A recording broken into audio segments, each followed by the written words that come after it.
Alvin, ang sundalo. Credit to the author. 4,304-13. Ang mga pangalan po na nandito ay galing sa mga name generator. Kung meron man pagkakatulad sa mga pangalan ng tao o lugar at pangyayari, ito ay tunay na hindi sinasadya. Ang mga panimulang kataas-taasang Diyos mula sa Divine Offering Land at Profound Energy Land ay nagduda sa kanilang sariling pag-iral sa sandaling ito. Kalahati sa kanila ay nasugatan ng doppelganger ng dalaga na isa ring panimulang kataas-taasang Diyos ngunit tila nagtataglay ng lakas ng kanyang tunay na katawan. Bagamat medyo nalulungkot sila, hindi nito napigilan ang kanilang pagbubulungan sa isa't isa. Bakit ba tayo napakamalas para makasalubong ang dalawang halimaw na ito? Nasayang ang ating mga merito sa labanan. Sa palagay ko, malas din ang dalagang ito.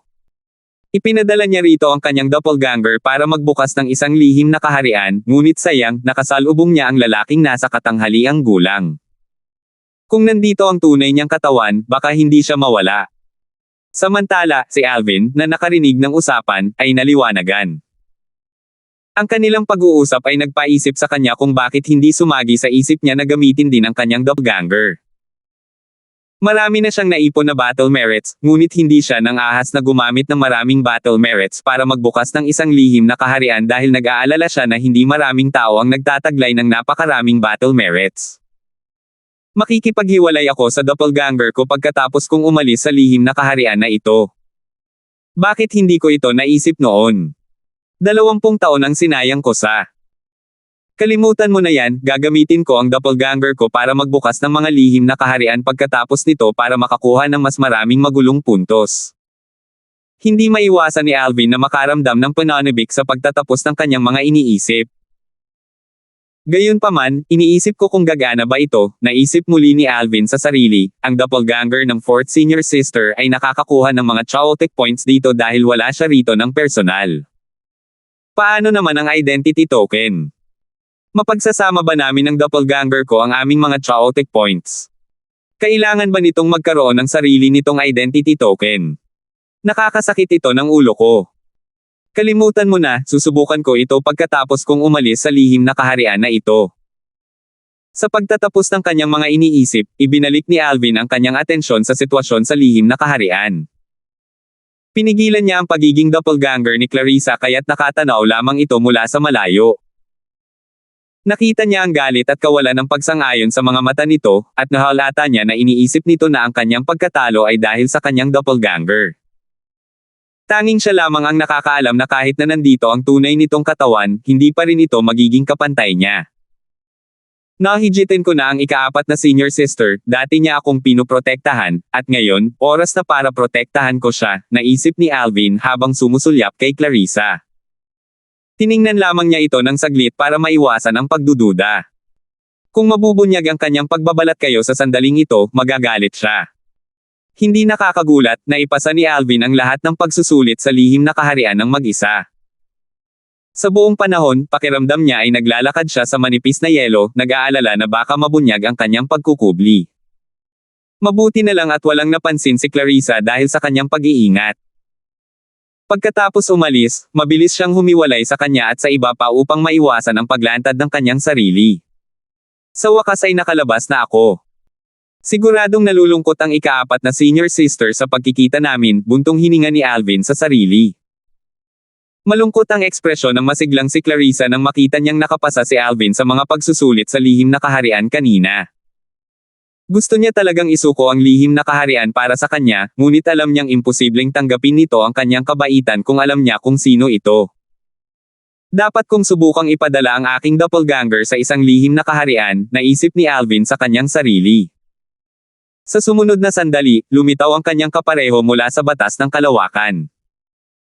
Hindi nagtagal, natuklasan ni Alvin na maaari niyang ipadala ang kanyang doppelganger sa isang lihim na kaharian ngunit bilang isang hiwalay na nilalang. Nangangahulugan ito na hindi niya maangkin ang mga merito sa labanan at magulong puntos ng kanyang doppelganger. Walang saysay ito. Paano gamitin ko ang aking doppelganger at mapabilang din sa top 10? Sa oras na iyon, magkakaroon ako ng 2 pwesto sa top 10 ranks, tanong ni Alvin sa loob-loob, gayunpaman, wala pang isang dekada ang natitira bago magsara ang Advanced Chaotic Region. Hindi makakapabilang ang aking doppelganger sa top 10 sa ganoong kaikling panahon. Ang pinakamabilis na paraan para makakuha ng chaotic points ay sa pamamagitan ng Secret Realm, at kakailanganin nito ng battle merits para mabuksan ang mga Secret Realm. Kailangang magsimula ang aking doppelganger mula sa simula. Kalaunan, tinalikuran ni Alvin ang ideya dahil sa kakulangan ng oras. Pinakamabuti para sa kanyang doppelganger na manatili sa kanya at tumulong sa pagpapalakas ng kanyang lakas kung kinakailangan. Sa kasalukuyan, wala akong talo sa mga simpleng kataas-taasang Diyos. Kahit si Yoren, na dating pinakamalakas na simpleng kataas-taasang Diyos sa mundo ng mga sumusuway sa Diyos, ay hindi ko kayang talunin. Sa palagay ni Alvin, si Yoren ang perpektong punto de vista. Natural lang, alam niya na malamang na si Yoren ay isa ng intermediate supreme god ngayon. Gayunpaman, kung si Yoren ay isa pa ring rudimentary supreme god, hindi siya mag-aatubiling makipagkompetensya kay Yoren. Dapat kong ipagpatuloy ang pagbubukas ng mga sekretong kaharian na binubuo ng maraming tao. Ngayong ginagaya na ng lahat ang aking pamamaraan, hindi ko na kailangang maghintay ng matagal para makapasok sa isang sekretong kaharian. Bago pa man magbukas ang maunlad na magulong rehiyon, maraming mga simpleng kataas-taasang Diyos ang natatakot na magbukas ng mga lihim na kaharian na may maraming tao dahil natatakot sila kay Alvin. Gayunpaman, dahil sa mga patakaran sa maunlad na magulong rehiyon at sa mga magulong punto, hindi na sila natatakot. Tutal, masasayang lang ang kanilang mga merito sa labanan kung makakasalubong nila siya sa isang lihim na kaharian, at may iligtas pa rin nila ang kanilang buhay. Gayunpaman, kung hindi nila siya makakasalubong, may pagkakataon silang makakuha ng mas maraming magulong puntos at makapasok sa top 10. Habang naghihintay si Alvin na makapasok sa susunod na Deca Secret Realm, isang grupo ng mga simpleng Supreme Gods, na kinabibilangan ng mga inapo ng mga Supreme Powerhouses, ang naghihintay din. Kung walang kakaibang mangyayari, si Alvin ang dapat mauna sa mga simpleng kataas-taasang Diyos. Dapat kong hangarin ang pangalawa o pangatlong pwesto. Ang pinakamalakas kong kalaban ay si Alvin, pero masyado siyang malakas. Dapat ko nang kalimutan ang pakikipagkompetensya para sa unang pwesto at magtuon na lang sa pangalawa o pangatlo. Mabuti na lang at nakalusot na si Yoren at naging isang intermediate supreme god. Kung hindi, baka nasa pangalawang pwesto na sana si Yoren. Hindi ko alam kung anong problema kay Zanjo. Bakit hindi na lang niya pinatay si Alvin? Hindi niya dapat pinakawalan si Alvin para kay Yoren. Sayang naman at hindi napatay ni Zanjo at ng kanyang mga tauhan si Alvin. Kung hindi, malaking pabor sana ang nagawa niya sa ating lahat. Bagamat hindi nagkulang ng mga cultivation resources ang mga direktang inapo ng mga Supreme Powerhouse, limitado ang mga cultivation resources na maaaring epektibong magpataas ng nilang cultivation. Kahit na sila ay pinapabore ng mga Supreme Powerhouse, ang kanilang mga cultivation base ay mananatiling hindi umuunlad sa kaharian ng isang simpleng Supreme God kung mababa ang kanilang likas na talento.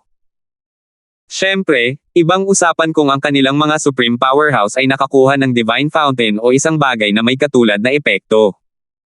Sa kasamaang palad, ang mga bagay na ito ay kasing bibihira ng balahibo ng Phoenix kahit sa outer boundary. Napakabihirang makahanap ang Supreme Powerhouse ng isang Divine Fountain sa pagkakataong ito. Ang gantimpala para sa maunlad at magulong rehiyon sa pagkakataong ito ay ang pinakamahusay. Umaasa ang lolo ko sa tuhod na mananalo ako ng ilang patak mula sa banal na bukal. Sinabi ng aking matandang ninuno na humingi siya ng ilang patak mula sa banal na bukal, ngunit ang kataas-taasang makapangyarihang iyon ay mariing tumanggi sa kanya. Matatag na iginiit ng kataas-taasang makapangyarihang iyon na ang banal na bukal ay ginagamit lamang bilang gantimpala para sa nakababatang henerasyon. Ikinwento rin sa akin ng aking matandang ninuno ang tungkol dito. Sinabi rin niya na umaasa ang Supreme Powerhouse na mabilis tayong lalago para mas dumami ang mga Supreme Powerhouse. Sinasabing lumala na ang sitwasyon sa outer boundary. Hindi ko alam ang sitwasyon sa outer boundary, pero madalas kaming dalawin at pangaralan ng aking matandang ninuno.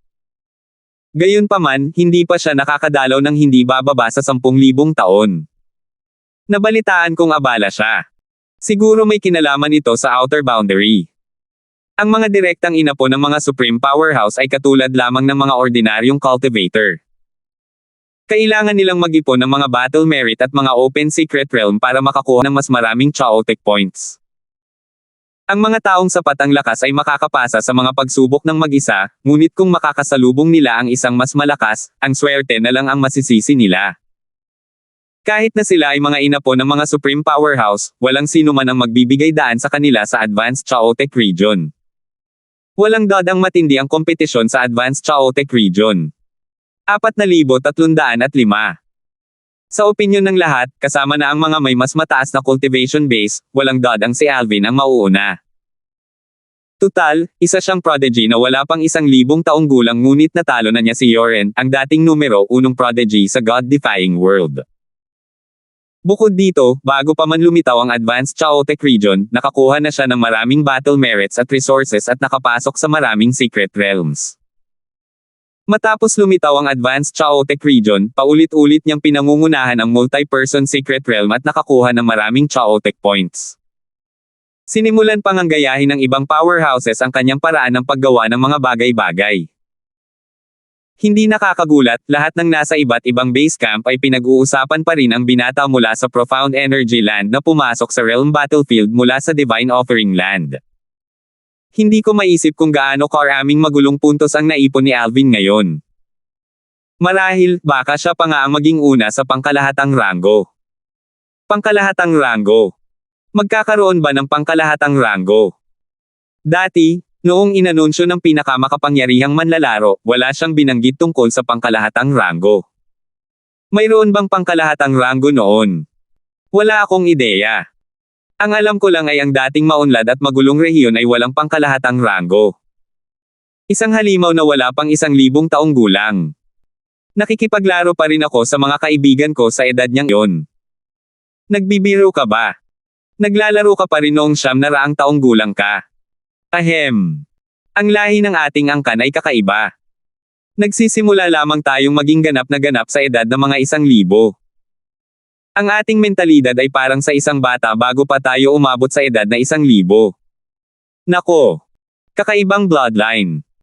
Kung ganoon nga, dapat ay napakahina o napakalakas ng bloodline power mo. Ordinaryo lang naman. Bukod kay Alvin, maraming tao rin ang nag-uusap tungkol sa pangkalahatang ranggo sa maunlad na magulong rehiyon. Hindi nagtagal ay nakarating ang balita sa pandinig ng pinakamataas na makapangyarihang tao na nakahanap ng banal na bukal at nagpas siyang gamitin ito bilang gantimpala sa maunlad na magulong rehiyon. Pangkalahatang ranggo. Isang gwapong binata na nakasuot ng puting damit ang nakasandal sa isang haligi sa isang pavilion na nakasabit sa isang walang katapusang kawalan. Hawak niya ang isang libro at casual na binubuklat ang mga pahina. Isang bahagyang ngiti ang makikita sa kanyang mukha habang nakikinig sa ulat ng isang lalaking nasa katanghaliang gulang na nakatayo sa malapit. Napakasigurado ba nila na si Alvin, ang simpleng kataas-taasang Diyos, ang mauuna kung mayroong pangkalahatang ranggo? Tanong ng binata habang inililipat ang kanyang tingin mula sa libro patungo sa magalang na lalaking nasa katanghaliang gulang. Walang pakialam niyang sinabi, sa una, plano kong magtago ng kaunting bahagi ng banal na bukal para sa hinaharap kapag muling nagbukas ang Realm Battlefield. Gayunpaman, magkaroon tayo ng pangkalahatang ranggo. Ang taong nasa ikatlong pwesto sa pangkalahatang ranggo ay makakatanggap ng gantimpalang mas malaki kaysa sa lahat ng nasa nangungunang 10 pwesto sa iisang kategorya.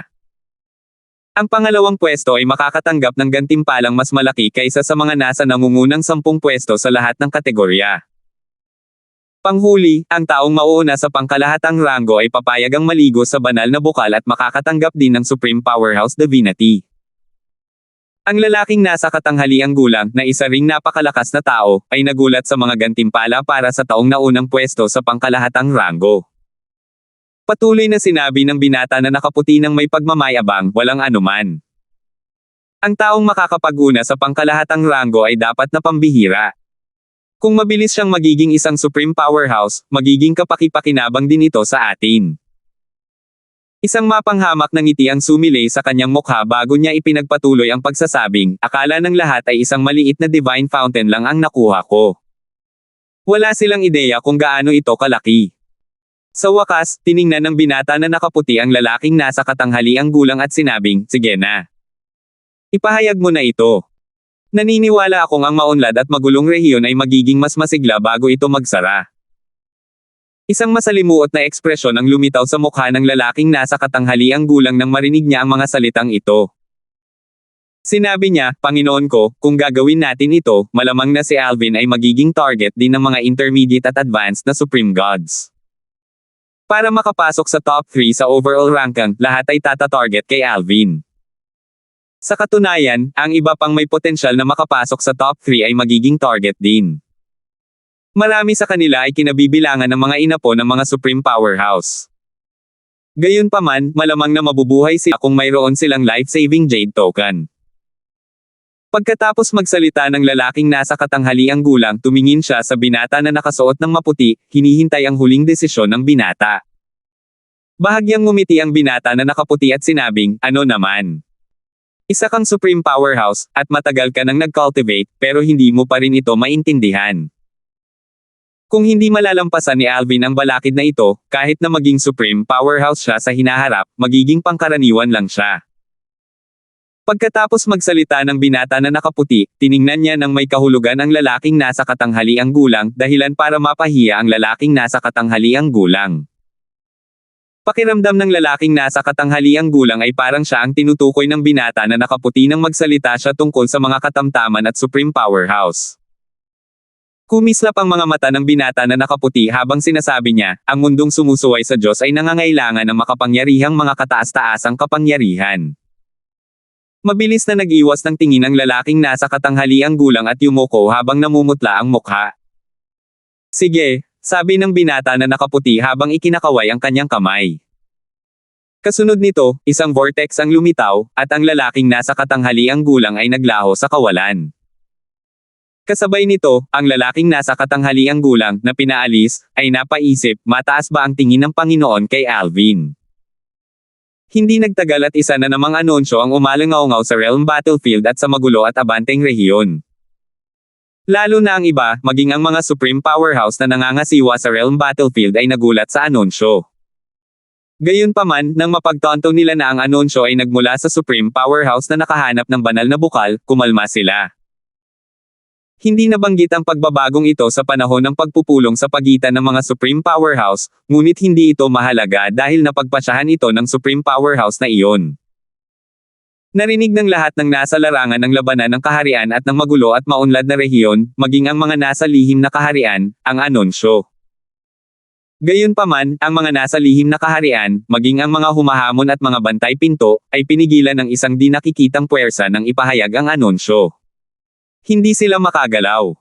Sa katunayan, tila nagyelo ang lahat ng nasa lihim na kaharian nang ipahayag ang anunsyo. Wala pang isang dekada ang natitira bago magsara ang maunlad at magulong rehiyon. Bukod sa 9 na kategorya, magkakaroon ng pangkalahatang ranggo. Isang pangkalahatang ranggo. Biro ba ito? Magkakaroon ng pangkalahatang ranggo. Mas maganda ang magiging gantimpala para sa pangkalahatang ranggo kaysa sa mga gantimpala para sa iba pang mga ranggo, tama ba? Talagang interesado ako sa mga gantimpala.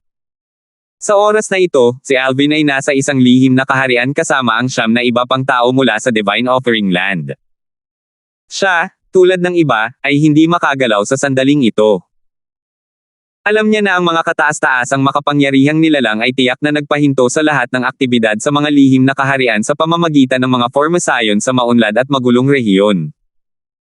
Kahit hindi makagalaw, nagningning sa tuwa ang mga mata ni Alvin habang iniisip niya ang sarili, kabuuang ranggo. Iniisip ko kung ano ang mga gantimpala at ilang tao ang gagantimpalaan. 4,306. Iniisip pa rin ni Alvin ang mga gantimpala at ang bilang ng mga taong gagantimpalaan sa pangkalahatang ranggo nang may isa pang anunsyong umalangaw-ngaw sa hangin. Tanging ang mga nasa top 3 sa overall ranking ang bibigyan ng gantimpala. Matapos bumagsak ang boses, nagkaroon ng maikling sandali ng katahimikan bago sumiklab ang isang kaguluhan sa magulo at magulong rehiyon at sa Realm Battlefield. Tanging ang nangungunang 3 ang gagantimpalaan. Kaya ang maliliit na tao ay gagantimpalaan. Ang iba pang mga kategorya ay nagbibigay ng gantimpala sa 10 tao ayon sa pagkakabanggit, ngunit 3 tao lamang ang gagantimpalaan sa pangkalahatang ranggo. Naguluhan at nagulat ang lahat dito. Gayunpaman, pagkaraan ng ilang sandali, isang nakakagulat na ideya ang lumitaw sa kanilang isipan. Maaari kayang ang mga gantimpala ay napakahalaga kaya 3 tao lamang ang gagantimpalaan para sa pagraranggo sa tuktok sa pangkalahatang ranggo. Anong klaseng gantimpala ang matatanggap ng mga mapabilang sa top 3? Hindi magiging simple ang mga gantimpala. Pakiramdam ko kahit ang gantimpala para sa ikatlong pwesto ay higit na hihigit sa gantimpala para sa mga unang pwesto sa iba pang mga kategorya. Mas lalong naging mausisa si Alvin nang marinig ang anunsyo tungkol sa mga gantimpala. Hindi na niya kinailangang maghintay ng magtagal bago muling nagsalita ang pinakamakapangyarihang tao, na idinetalye ang mga gantimpala para sa mga nasa top 3. Lalo na ang lahat, maging si Alvin na nakaranas ng maraming uno sa buhay niya ay nagulat.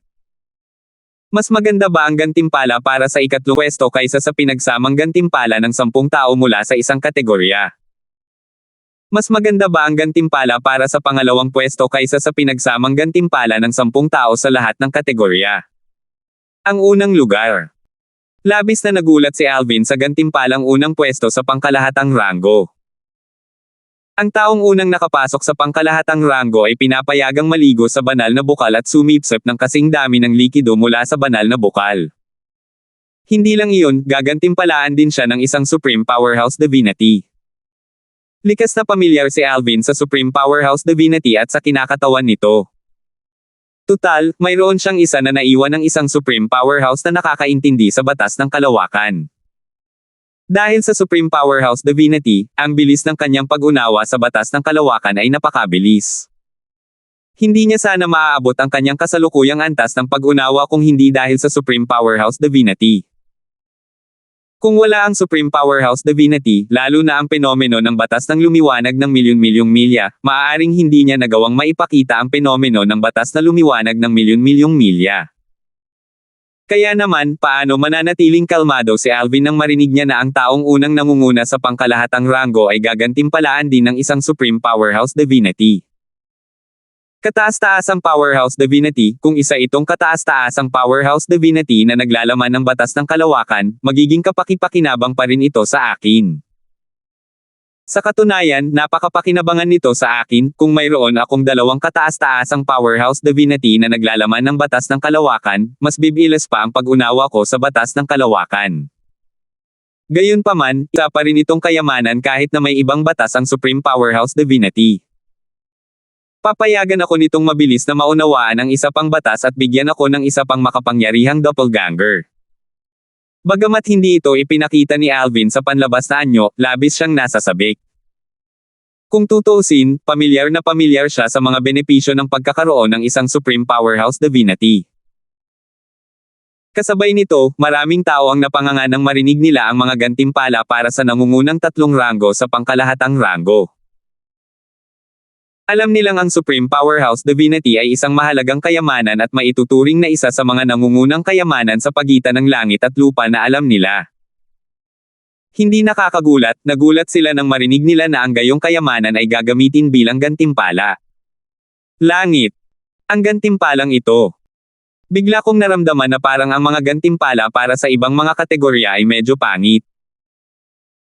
Kahit ang gantimpala para sa ikatlong pwesto sa pangkalahatang ranggo ay mas mahusay kaysa sa pinagsama-samang gantimpala ng 10 tao sa isang kategorya. Ha! Ano na? Isasantabi mo na ang nangungunang 3 ranggo sa pangkalahatang ranggo, sa tingin mo ba ay makakarating ka pa sa nangungunang 3 sa kategorya mo? Nagulat din ang mga pinakamakapangyarihan nang marinig nila ang tungkol sa mga gantimpala. Ang taong iyon. Gaano kalaki ang banal na bukal na natagpuan niya? Akala ko maliit na banal na bukal lang ang nakita niya. Paano naging ganito kalaki ang mga gantimpala? Ipadala mo ang impormasyon pabalik sa outer boundary. Kung alam lang ng iba sa outer boundary ang tungkol sa fountain na iyon, natatakot akong magpakamatay sila dahil sa pagkadismaya. Samantala, si Octavius, ang batang Panginoon ng Yun Clan ng Divine Offering Land, ay nagpakita ng hindi magandang ekspresyon sa kanyang mukha nang marinig ang anunsyo. Tutal, alam niyang walang kinalaman sa kanya ang mga gantimpala. Lalo na't nasa top 3 siya sa overall ranking, at hindi rin siya sigurado kung kaya niyang marank ang top 10 sa simpleng Supreme God ranking. Imposible, imposible. Walang paraan na mauna si Alvin sa pangkalahatang ranggo. Habang naglalakbay, natural lamang na maraming tao ang narinig ni Octavius na nagsasabing si Alvin ay may malaking tsansa na mauna sa pangkalahatang ranggo. Kasabay nito, si Trayvon. Ang pinuno ng angkan ng yun at ama ni Octavius, ay nasa magulo at maunlad na rehiyon din. Katulad ng kanyang anak, ang kanyang ekspresyon ay hindi rin maganda tingnan. Hindi ko siya maaaring hayaang lumakas pa. Kung mauna siya, tiyak na makukuha siya ng atensyon ng mga pinakamakapangyarihan. Makakaapekto yun sa plano kong patayin siya. Kailangan ko siyang patayin bago magsara ang maunlad at magulong rehiyon. Mayroon akong halos 10 taon. Hindi mahalaga kung hindi ako makakapasok sa top 10 para sa maunlad na ranggo ng mga kataas-taasang Diyos, pero kailangan ko siyang hanapin at patayin. Si Trayvon, nakakalabas lang sa isang lihim na kaharian, ay huminga ng malalim bago nagsimulang magtanong tungkol kay Alvin. Napakaraming tao ang nagtatangkang pumatay kay Alvin. Hindi nagtagal at natuklasan ni Trayvon na hindi lang pala siya ang naghahanap kay Alvin. Mayroon ding grupo ng mga nasa gitna at mataas na antas na kataas-taasang Diyos na naghahanap kay Alvin. Pagkaraan ng ilang sandali, naunawaan niya na ito ay dahil si Alvin ay isang balakid na pumipigil sa iba na mauna sa ranggo. Alvin, natatakot ako na hindi magiging ganoon kadali para sa iyo na mabuhay sa pagkakataong ito, naisip ni Trayvon sa sarili na may ngisi sa kanyang mukha. Kasunod nito, tumigil si Trayvon sa paghahanap kay Alvin. Ang sama-samang lakas ng mga nasa pagitan at mas mataas na kataas-taasang Diyos ay nakahihigit sa kanya. Hindi mahalaga kung hinahanap niya si Alvin o hindi sa sandaling ito. Mas makabubuti para sa kanya na iwan ang trabaho sa iba habang nagtatrabaho siya upang makapasok sa nangungunang 3 sa mas mataas na ranggo ng kataas-taasang Diyos. Hindi niya balak gamitin ang banal na bukal sa kanyang sarili ngunit plano niyang ibigay ito sa kanyang hindi karapat-dapat na anak.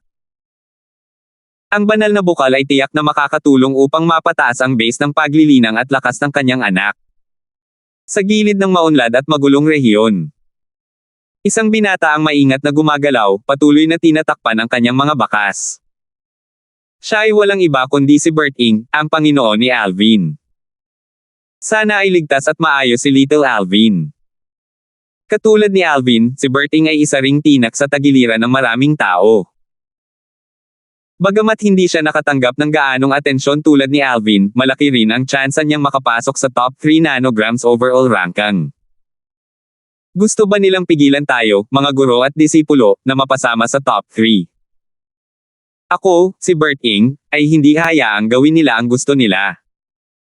Siguradong mapasama ako sa top 3. Biglang tumaas ang enerhiya ng espada ni Bert Ing bago siya biglang sumisid sa isang latian.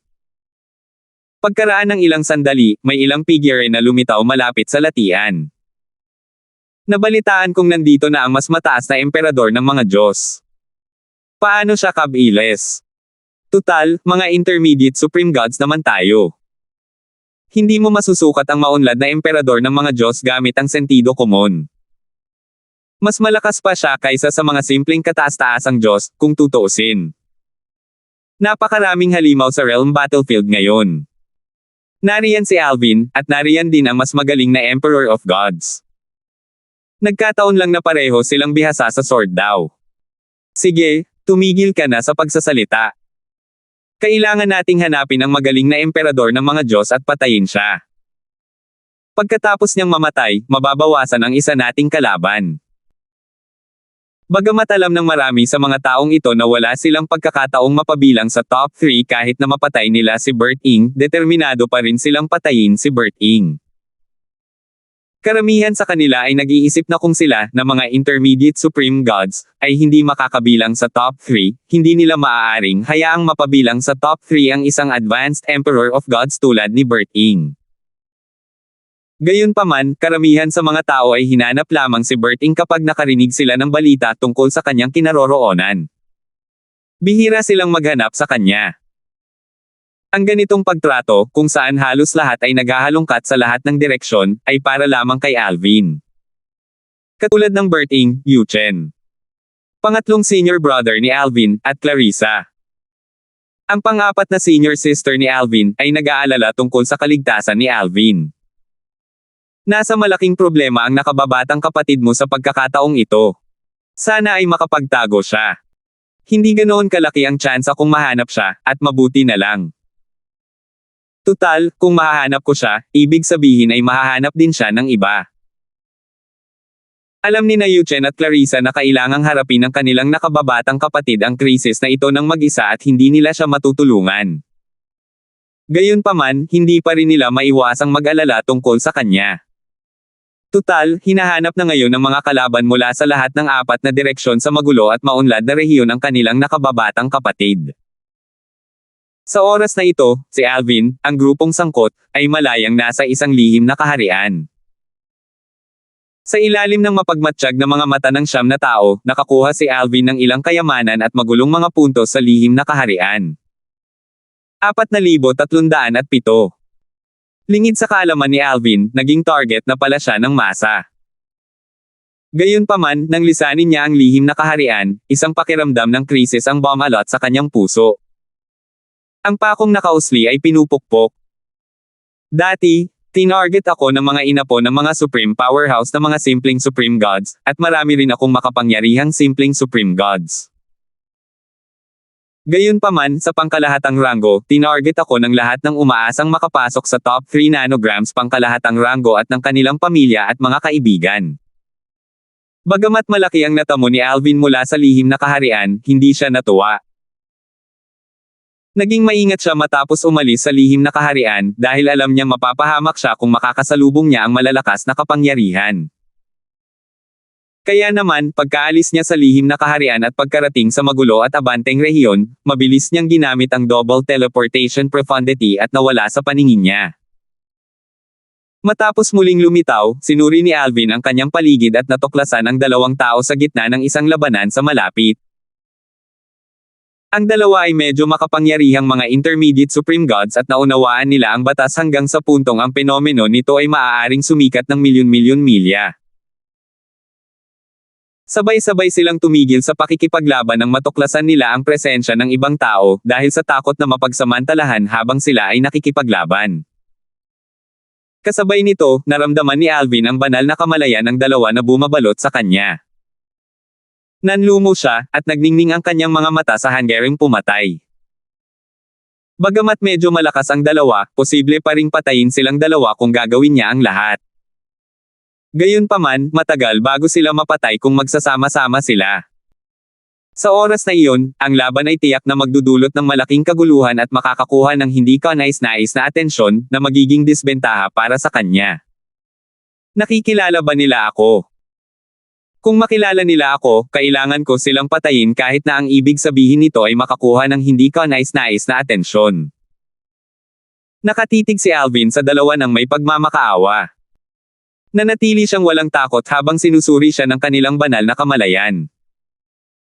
Tila nagulat ang 2 panggitnang kataas-taasang Diyos na ang isang simpleng kataas-taasang Diyos ay hindi natatakot sa kanila. Samantala, batay sa reaksyon ng 2, natukoy ni Alvin na hindi pa siya nakikilala ng 2. Hindi siya masyadong nagulat dito. Bagamat marami na siyang napatay na tao sa magulong rehiyon at sumikat, halos walang mga saksi.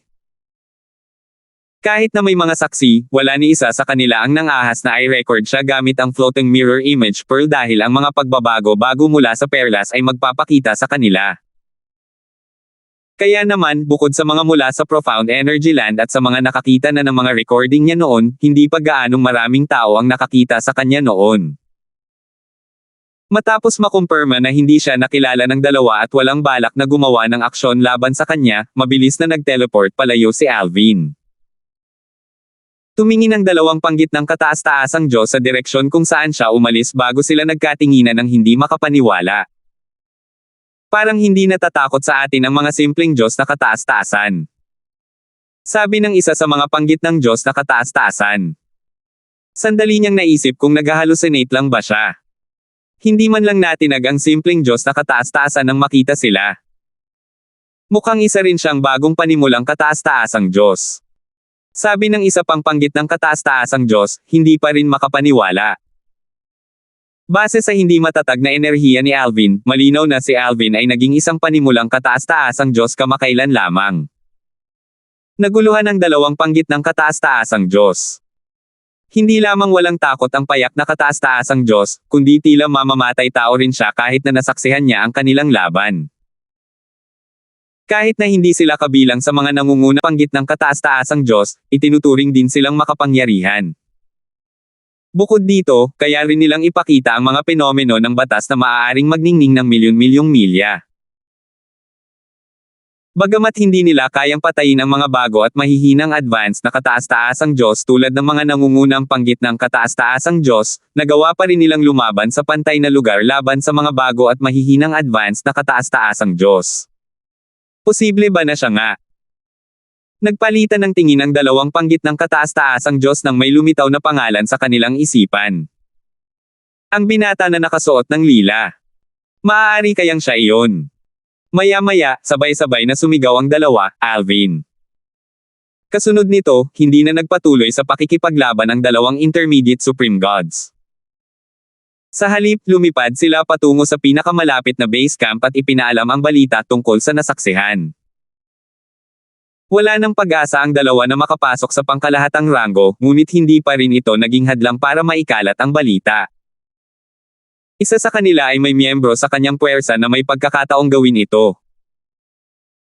Alam niyang gagantimpalaan siya kung sakaling mamatay si Alvin dahil sa pagkalat niya ng balita tungkol sa kanyang pakikipagtagpo kay Alvin.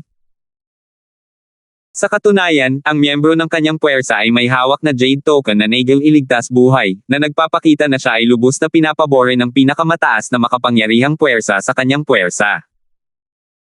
Dahil dito, maaaring gantimpalaan pa siya ng pinakamataas na makapangyarihang puwersa. Kung tungkol naman sa isa pang intermediate supreme god, naramdaman niyang magandang bagay para sa kanya ang pagkamatay ng isang halimaw na prodigy tulad ni Alvin. Nakakuha ng maraming atensyon ang dalawan, isalaysay nila ang kanilang engkwentro kay Alvin sa base camp.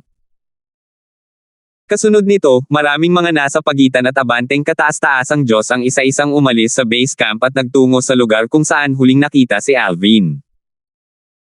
Kasabay nito, isang taong nakatayo sa gitna ng karamihan ang tumingin sa dalawang intermediate supreme gods na may hanggaring pumatay. Isa siyang gwapong binata na nakasuot ng isang scholar na puting mahabang damit at mukhang napaka-elegante. Siya ay walang iba kundi si Yu Chen, ang ikatlong senior brother ni Alvin mula sa paksayo ng Inner Palace. Nakita ba ang nakababatang kapatid sa malapit?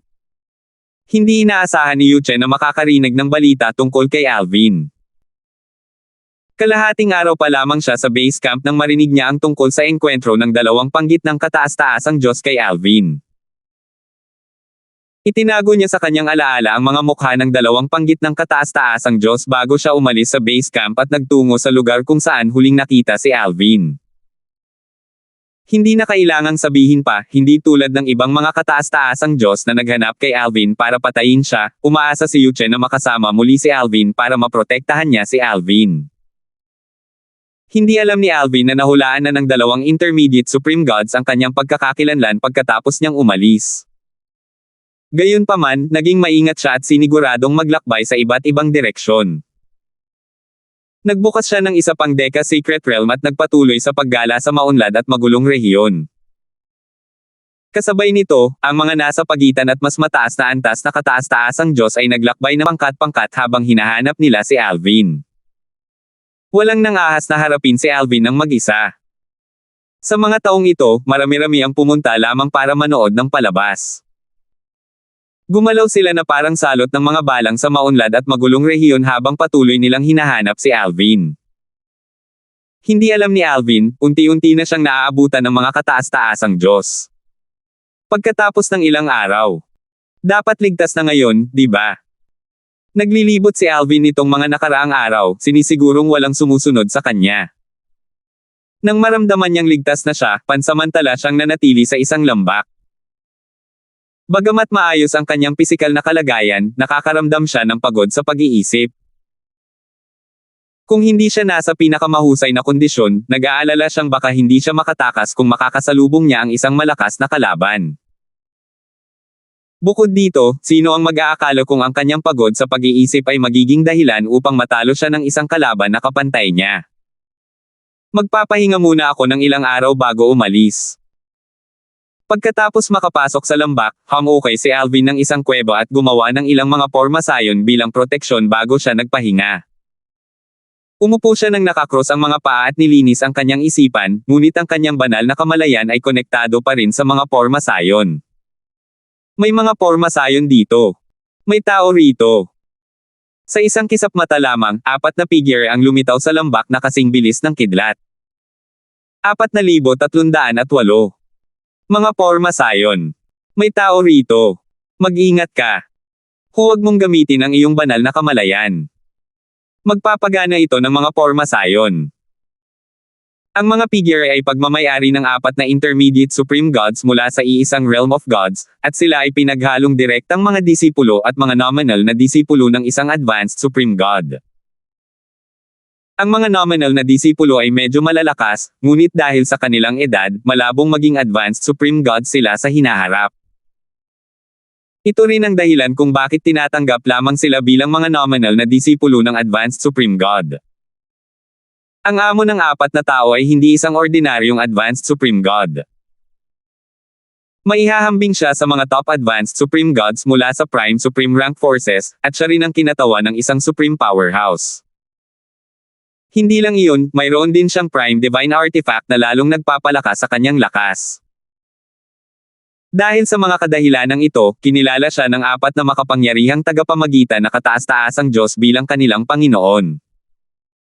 Sa oras na ito, ang 4 na panggit ng kataas-taasang Diyos ay lubhang maingat. Ang tanging lalaking nasa katanghaliang gulang sa kanila ay gumamit ng formation para hindi marinig ang kanyang boses bago siya nagtanong sa mahinang boses, "Mga nakatatandang kapatid, sa tingin ninyo ba ay si Alvin ang taong nagtatago rito?" Isang posibilidad. Kailangan nating suriing mabuti. Kung hindi, mawawala sa atin ang isang magandang pagkakataon kung si Alvin talaga iyon. Kung si Alvin yan, kailangan nating itala ang proseso kung kailan natin siya napatay. Kahit na hindi makaranggo ang master sa overall rank ang kasama o wala si Alvin, magiging sikat tayo sa iba't ibang realms of gods kung mapapatay natin si Alvin. Gagantimpalaan din tayo ng master kung mapapatay natin siya. Ang 3 pang tao ay matatandang lalaki, ngunit sila ay puno ng sigla. Ang pinakamalakas na batas ni Alvin ay ang batas ng kalawakan. Junior Brother Yang Chun, para mapigilan siya sa pag-teleport palayo gamit ang teleportation profundity, ikaw ang mananagot sa paggambala sa kalawakan sa paligid niya, sabi ng isang marangal na matandang lalaki sa isa pang matandang lalaki. Sige. Gayunpaman, naunawaan na niya ang batas hanggang sa puntong kaya nitong ipahayag ang kababalaghang nagniningning ng milyon-milyong milya. Kahit na maingat ako, mararamdaman niya ito sa sandaling gumawa ako ng hakbang, sabi ni Yang Chun bago niya pinakawalan ang kanyang divine energy na puspos ng batas ng kalawakan. Alam ko, sabi ng marangal na matandang lalaki, sa sandaling guluhin mo ang espasyo, sisirain namin ang kanyang mga formasayon para mapilitan siyang lumabas. Bukod doon, kung ang kabilang panig ay hindi si Alvin, kundi isang advanced supreme god, magiging maayos din ang lahat para sa atin. Kayang labanan nating 4 ang isang ordinaryong advanced supreme god kung magsasama-sama tayo. Kahit na ang kabilang panig ay isang makapangyarihang advanced supreme god, hindi siya dapat magdamdam kapag inihayag na natin ang ating mga pagkakakilanlan at ipinaliwanag ang ating mga sarili. Junior Brother Yang Chun, tayong 3 ay bubuo ng harang pagkatapos ng 10 hininga para pigilan ang kabilang panig na makatakas. Sa oras na iyon, tandaan na guluhin ang espasyo para pigilan siya sa pag-teleport palayo. Kung si Alvin yan, patayin mo siya agad. Kung isa itong ordinaryong intermediate supreme god, papatayin din natin siya. Gayunpaman, kung isa itong rudimentary supreme god, hindi natin siya papatayin. Mawawalan tayo ng chaotic point sa pagpatay sa mga rudimentary supreme god. Kung ang kabilang partido ay isang advanced supreme god, titigil agad tayo at ipapaliwanag na ito ay isang hindi pagkakaunawaan. Marahil, maaaring magpasalamat pa siya kung sasabihin nating maaaring nandito si Alvin. Kasunod nito, sinenyasan ng marangal na matandang lalaki si Yang Chun at ang 2 pa bago sila lumapit sa mga formasayon sa ilalim nila sa iba't ibang direksyon. Pagkatapos ng 10 paghinga, sinabi ng marangal na matandang lalaki, ngayon na. Sa isang kisap mata lamang, ang katawan ng matanda ay nagliwanag ng nakasisilaw na gininto ang liwanag bago ito sumugod na parang espada. Swoosh! Isang sigaw ng espada ang umalangaw-ngaw sa hangin kasabay ng paglitaw ng nakakatakot na kababalaghan ng batas na nagningning ng milyon-milyong milya. Sa loob lamang ng isang iglap, ang lambak ay yumanig ng malakas, na tila ba ito ay babagsak. Gumawa rin ng hakbang ang tatlo pa. Ang kalangitan ay nakasisilaw na may apat na penomeno ng mga batas na nagniningning ng milyon-milyong milya. Natural na naakit ng mga ito ang atensyon ng mga taong malapit sa lugar. May nakahanap ba kay Alvin? Sa loob lamang ng ilang sandali, maraming tao ang nagsimulang magtakbuhan patungo sa kabalaghan. Putok! Ang lambak at ang mga formasayon ay nawasak ng mga nakakatakot na enerhiya sa isang iglap lamang. Si Alvin, na nagkultiba, ay natural na nabahala sa kaguluhan. Naramdaman niya na ang mga protection na formasayon na kanyang ginawa kanina ay nawasak. Tanging ang depensibong formasayon na kanyang ginawa gamit ang isang formation compass ang natira sa sandaling ito. Kung wala ang depensibong formasayon, bahagya sana siyang nasugatan. May nakahanap ba sa akin? Hindi ko man lang naramdaman ang kanilang banal na kamalayan. Imposible ito maliban na lang kung sila ay mga supreme powerhouse. Kayang-kaya pa nga ng aking mga formasayon na matukoy ang mga advanced supreme gods. Ano nga ba ang eksaktong nangyari? Maraming tanong ang tumatakbo sa isip ni Alvin sa sandaling ito. Hindi niya sinubukang ayusin ang kanyang mga iniisip sa sandaling ito. Sa halip, sinubukan niyang mag-teleport palayo. Sa kasamaang palad, natuklasan niya na ang espasyo sa paligid niya ay nagambala. Kasunod nito, nakarinig si Alvin ng isang boses mula sa labas ng kuweba. Senior Brother Lay, yung tao sa kuweba ay sinubukan lang mag-teleport palayo. Mahusay siya sa batas ng kalawakan. May posibilidad na siya si Alvin. 4,309. Matapos sabihin ni Yang Chun na ang taong nagtatago sa kuweba na nababalutan ng mga formasayon ay bihasa sa batas ng kalawakan, agad na nagliwanag ang mga mata ng tatlong iba pa. May posibilidad na ang kabilang panig ay si Alvin. Patayin mo siya. Senior Brother Lay, na nakaintindi sa batas ng metal, ay sumugod matapos magpakawala ng gininto ang sinag ng espada. May bakas ng sword daw sa kanyang gininto ang sinag ng espada. Sa oras na ito, mabilis na lumabas ng kuweba si Alvin matapos matuklasan na hindi siya maaaring mag-teleport palayo. Isang bagyo ang sumiklab at libu-libong sinag ng espada ang lumitaw habang lumilipad siya sa kalangitan, palayo sa gumuguhong lambak. Dahil hindi masyadong malalim ang pagkaunawa ni Alvin sa batas ng mundo, hindi siya nakataka sa mundo. Bukod dito, kung naunawaan ng isa sa kanyang mga kalaban ang batas ng kalawakan, ang kanyang kilos ay hindi naiiba sa paghahanap ng kamatayan. 4 sila. Ang isa sa kanila ay nakakaintindi ng batas ng kalawakan, at ang isa naman na nakakaintindi ng batas ng metal ay nakakaintindi rin ng panimulang sword daw. Ang dalawa naman ay nakakaintindi ng batas ng apoy at batas ng lupa. Mabuti na lang at hindi ako nakatakas sa lupa sa pamamagitan ng paghuhukay ng tunnel. Alam ni Alvin na tama ang kanyang ginawang pagpili nang matuklasan niyang nauunawaan ng isa sa kanyang mga kalaban ang batas ng mundo. Bukod dito, naunawaan na rin ng kabilang panig ang batas ng mundo hanggang sa puntong maipapakita na niya ang kababalaghang sumikat ng milyon-milyong milya. Napakalakas nilang 4. Sa katunayan, kabilang sila sa mga nangungunang intermediate supreme gods. Hindi ako makakataka sa kanila noon. Malamig ang tingin ni Alvin habang lumilipad siya patungo kay Yang Chun, na nakakaintindi ng batas ng kalawakan. Nagbago ang ekspresyon ng huli nang makita ito, at dali-dali siyang lumipad patungo sa kanyang mga kasama. Hindi niya tinangkang harapin si Alvin ng mag-isa. Tutal, alam niyang kayang patayin ni Alvin ang mga intermediate supreme gods. Ang tanging paraan para masiguro ang kanyang kaligtasan ay ang makipagtulungan sa kanyang mga kasama. Sa tingin mo makakatakas ka? Mangarap ka pa. Nakangising sabi ni Alvin. Kasunod nito, binalot ng enerhiya mula sa batas ng kalawakan si Yang Chun bago lumitaw ang kababalaghang nagningning ng milyon-milyon milya. Kasama ng batas ng kalawakan, ginamit din niya ang kanyang mastery daw. Konektado ka na sa espasyo kapag nag-ulo mo na ito. Hindi magiging madali para sa iyo ang makatakas. Nakangising sabi ni Alvin. Mabilis na napigilan ng spatial energy ang paggalaw ni Yang Chun. Kasabay nito, natuklasan niya na ang restraining profundity na ginamit niya para pigilan si Alvin sa pag-teleport ay nasira ng enerhiya sa paligid niya. Nanlaki ang kanyang mga mata sa gulat habang napasigaw, paano ito nangyari? Naunawaan na niya ang mastery daw sa ganitong antas. Nabigla si Yang Chun na ang mastery daw ni Alvin ay mas malakas kaysa sa mga sabi-sabi. Hindi pa siya nakarinig ng kahit anong intermediate supreme gods na may ganito kalalim na pag-unawa sa mastery daw, lalo na ang mga simpleng supreme gods. Malaki ang ipinagbago ng ekspresyon ni Yang Chun nang makita niyang inilabas ni Alvin ang isang sinag ng espada na may 7 kulay. Natarante siya at sumigaw sa takot, nagmamakaawa sa kanyang mga kasama na iligtas siya, hindi. Tulungan ninyo ako. Tulungan ninyo ako. Ang 3 pang lalaki ay lumipad palapit mula sa malayo ng pinakamabilis nilang makakaya, ngunit sa kasamaang palad, huli na ang lahat. Swoosh! Ang 7 kulay na sinag ng espada ay tumago sa katawan ni Yang Chun bago ito sumabog at naging 10,000 kulay na sinag ng espada.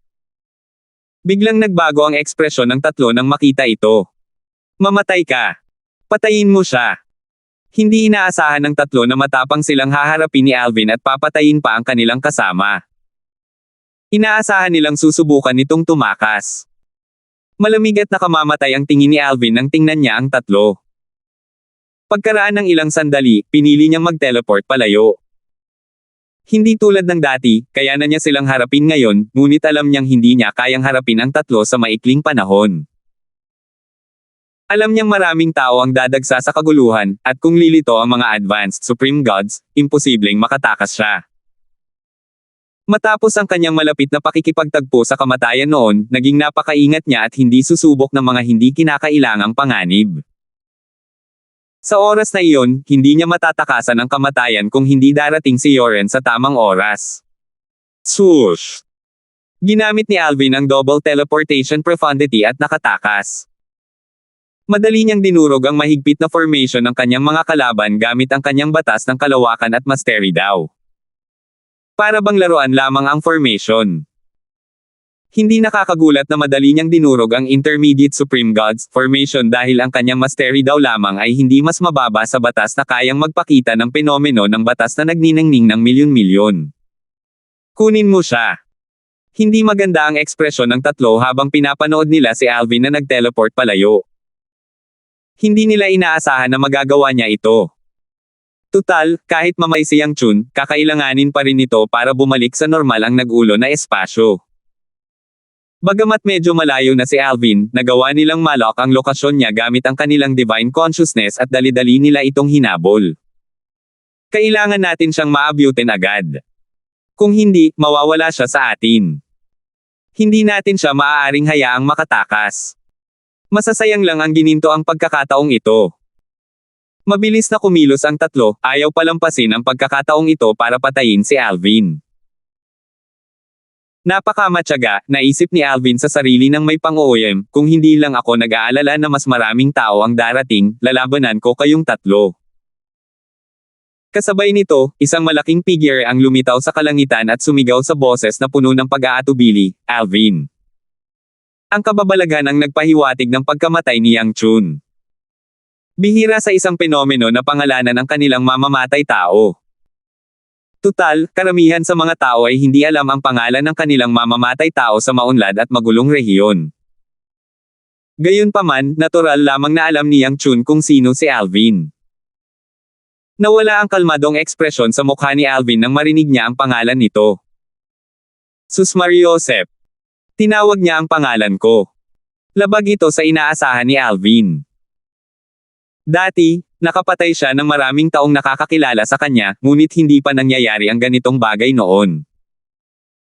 Nagulat at nadismaya rin ang 3 panggitnang kataas-taasang Diyos sa hindi inaasahang pangyayaring ito. Nangangahulugan ito na mas maraming tao ang pupunta rito ngayong alam nilang nandito si Alvin. Bilisan mo. Kailangan natin siyang patayin sa lalong madaling panahon.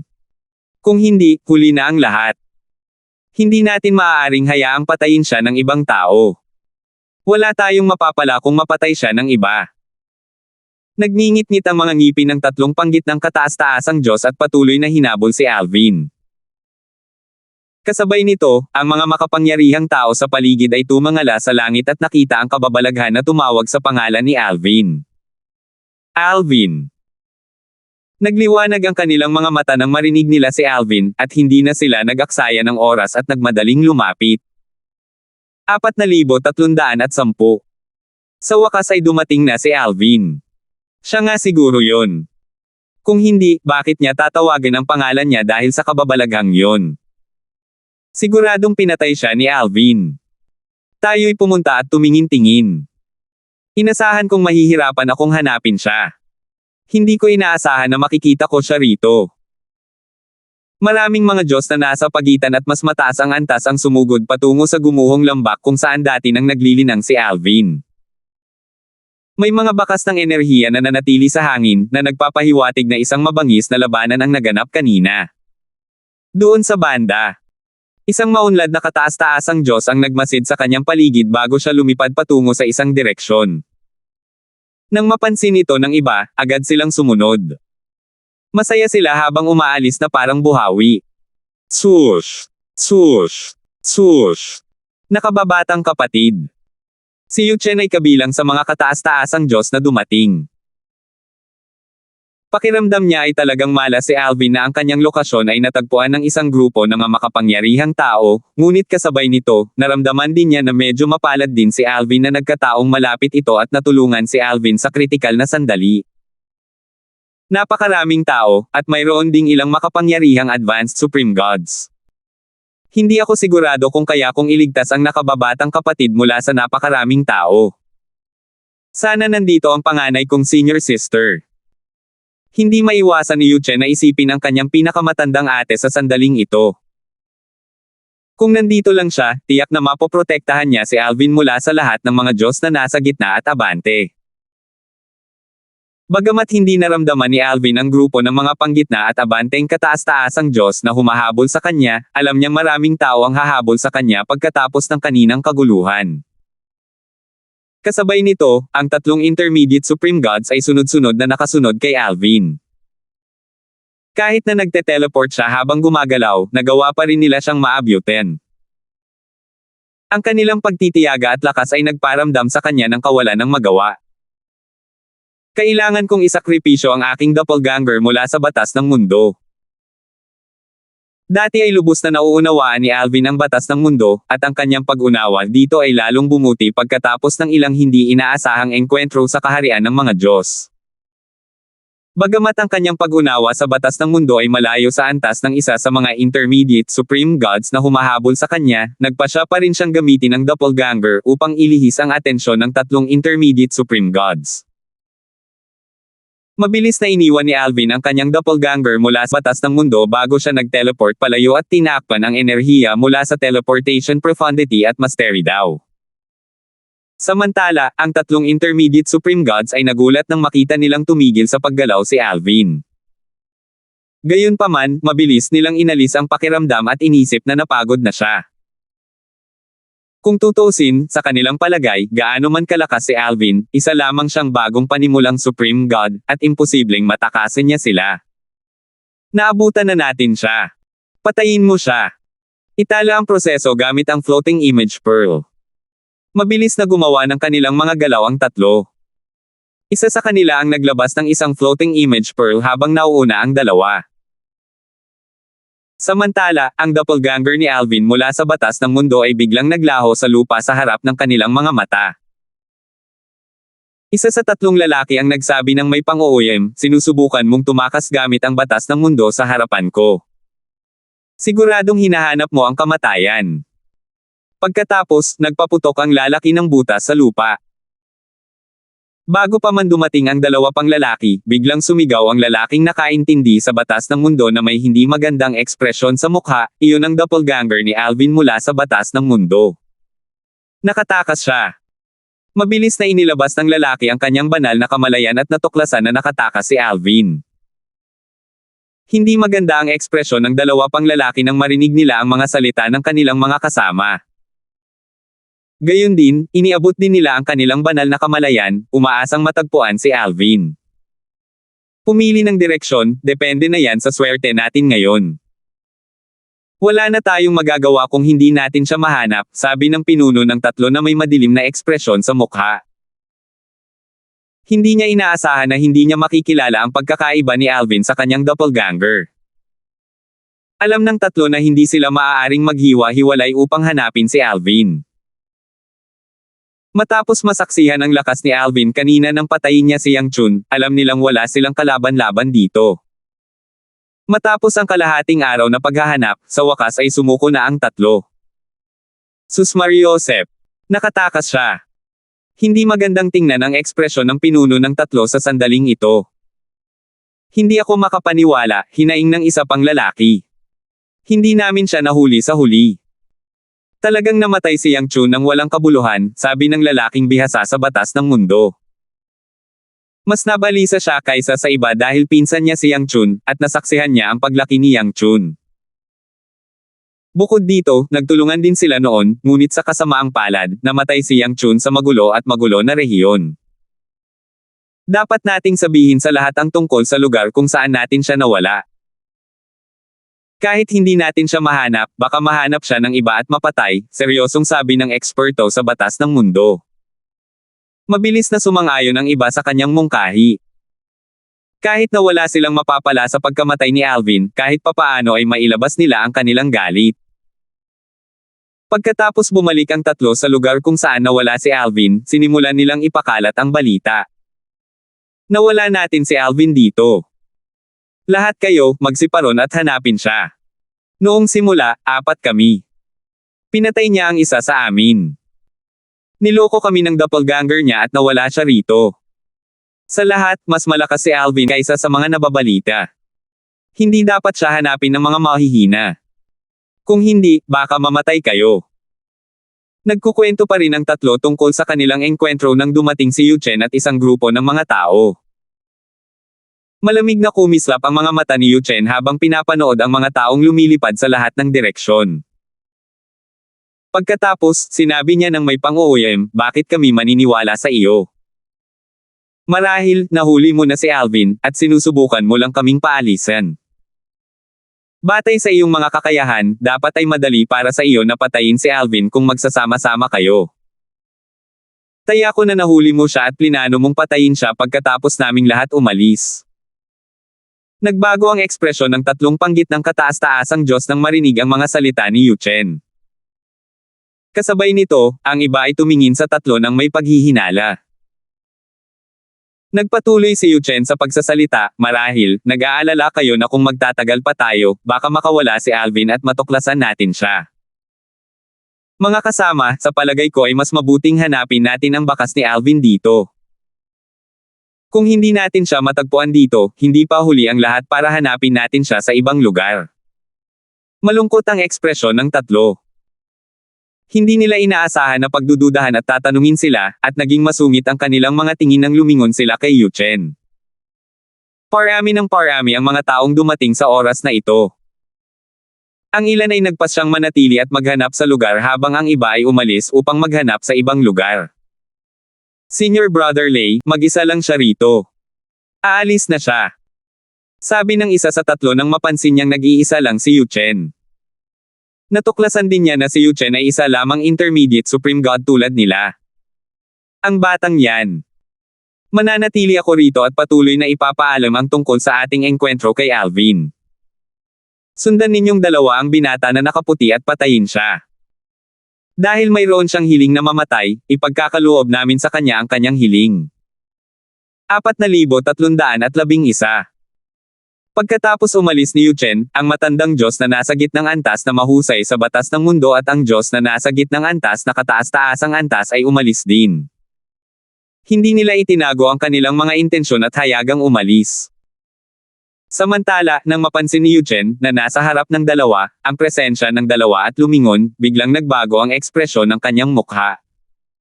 Pagkatapos, mabilis siyang tumakbo. Nang makitang mas bumili si Yu Chen, ang dalawa, na humahabol sa kanya, ay ngumiti ng may pangungutya habang ang kanilang mga mata ay nagniningning sa hanggaring pumatay. Napakabagal ng kanyang bilis. Napakawalang kakayahan. Parang isa lang sa atin ang madaling makakapatay sa kanya. Nakangising sabi ng lalaking nasa katanghaliang gulang. Magtulungan na lang tayo para mapatay siya sa lalong madaling panahon. Pagkatapos, maaari na tayong bumalik kay Senior Brother Lay at ipakalat ang balita tungkol kay Alvin, sabi ng matandang lalaki na may malupit na ngiti sa kanyang mukha habang nakatingin sa tumatakas na binata na nakasuot ng puting damit sa harap niya. Mabilis na kumilos ang dalawa. Isa sa kanila ang lumipad palabas at hinaranggan ang daan ni Yuchen habang ang isa naman ay nasa likuran. Nako, hindi ka makakatakas. Napakabagal mo, tapos akala mo makakatakas ka sa amin. Tanga. Isa ka lang mahinang tao, pero ang lakas ng loob mong pagdudahan kaming tatlo. Siguradong naghahanap ka ng kamatayan. Tinignan ng dalawa si Yuchen ang may paghamak matapos nilang pigilan si Yuchen. Sa kanilang palagay, walang duda na malapit nang mamatay si Yuchen. Gusto nila itong turuan ng leksyon dahil sa pakikialam sa kanilang mga gawain at lasapin ang ekspresyon ng kawalan ng pag-asa sa kanyang mukha bago ito mamatay. Napakawalang kaya mo, pero nang ahas ka pang makialam sa mga bagay namin. Tandaan mo na huwag kang maging ganoon katanga sa susunod mong buhay. Sabi ng lalaking nasa katanghaliang gulang na nakatayo sa harap ni Yuchen. Kumalat ang banal na enerhiya mula sa kanyang katawan habang naghahanda siyang atakihin si Yuchen. Dati, nang harapin nila si Alvin na isang simpleng kataas-taasang Diyos, wala silang ganoong kumpiyansa. Bagamat si Yuchen ay isang intermediate supreme god at ang kanyang cultivation base ay mas mataas kaysa kay Alvin, ang dalawa ay lubos na kumpiyansa sa pakikitungo kay Yuchen.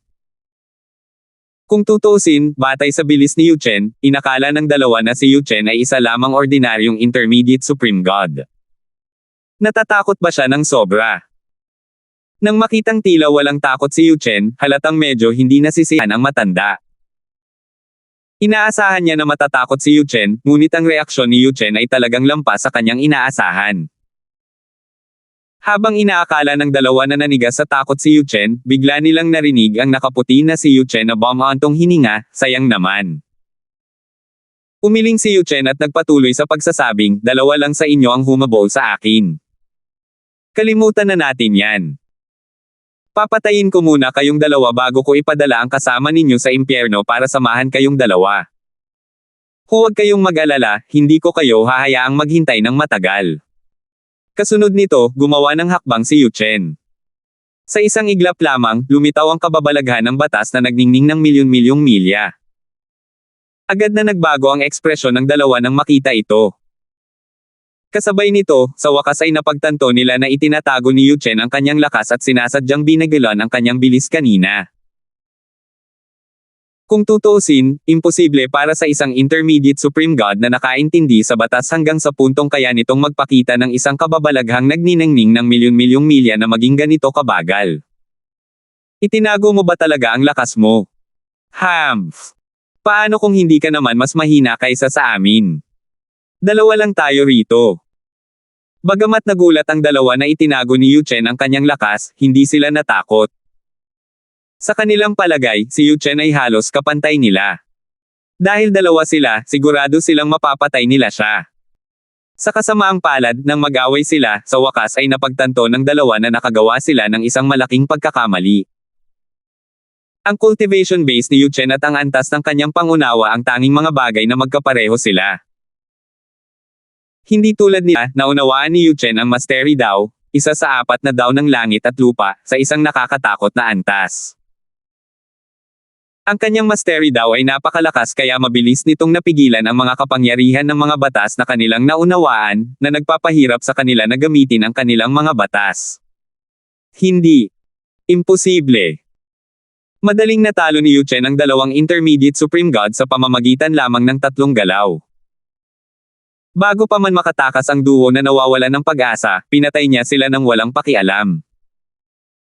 Matapos silang patayin, hindi na siya nagtagal at mabilis na bumalik sa lugar kung saan siya umalis. Sa 3 intermediate supreme gods, isa na lang ang natitira ngayon. Kahit na ang kabilang grupo ang pinakamalakas sa kanilang 3, madali pa rin siyang mapapatay ni Yuchen sa isang galaw.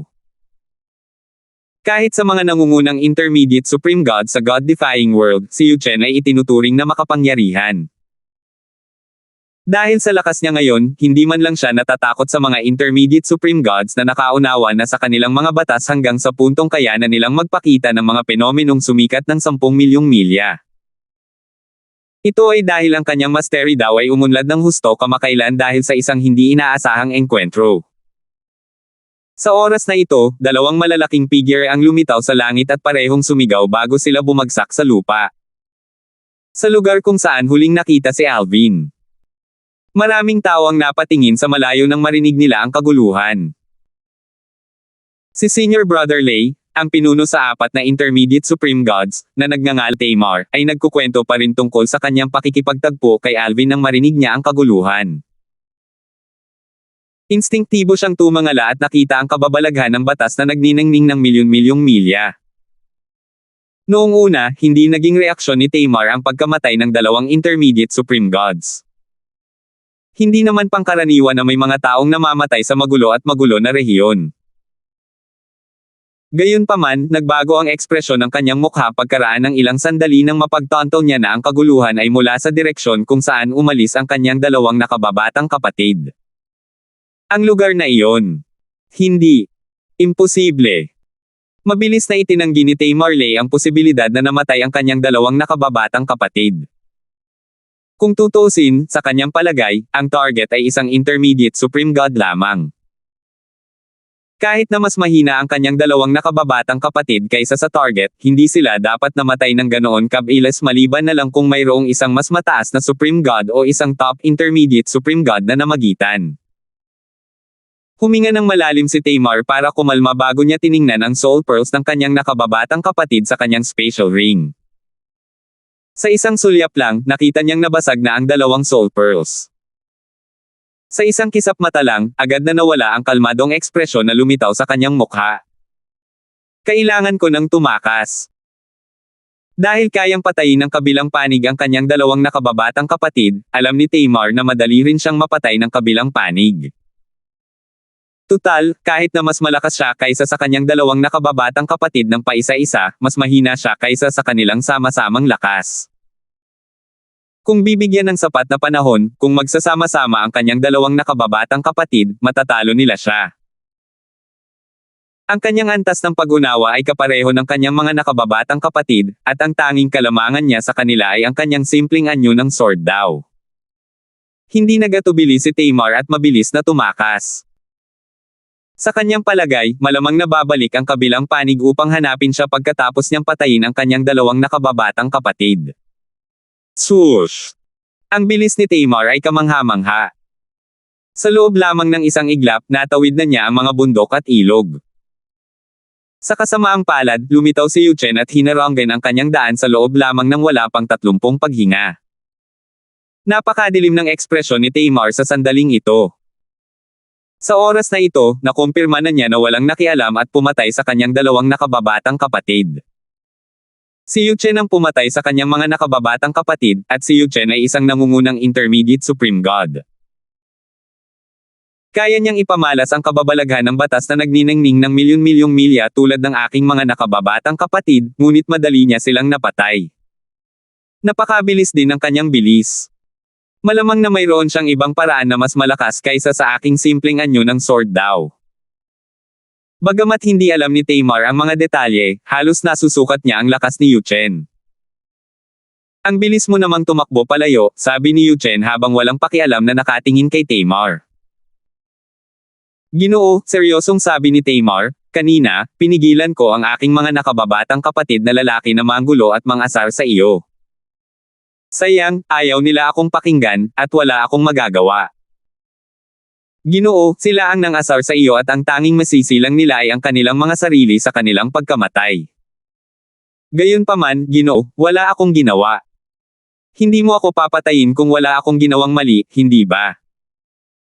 Para mabuhay, mabilis na inalis ni Tamar ang kanyang kayabangan. Hindi niya man lang binanggit na ang kanyang Panginoon ay may suporta ng isang supreme powerhouse. Alam niyang walang saysay na banggitin ang ganoong bagay. Kung siya ang nasa sitwasyon ni Yuchen, agad niyang papatayin si Yuchen dahil sa pagbabante sa kanya ng isang supreme powerhouse. Tutal, gaano man kalakas ang mga supreme powerhouse, ano ang magagawa nila sa ganoong oras? Dahil dito, hindi siya nagpakita ng malakas na anyo.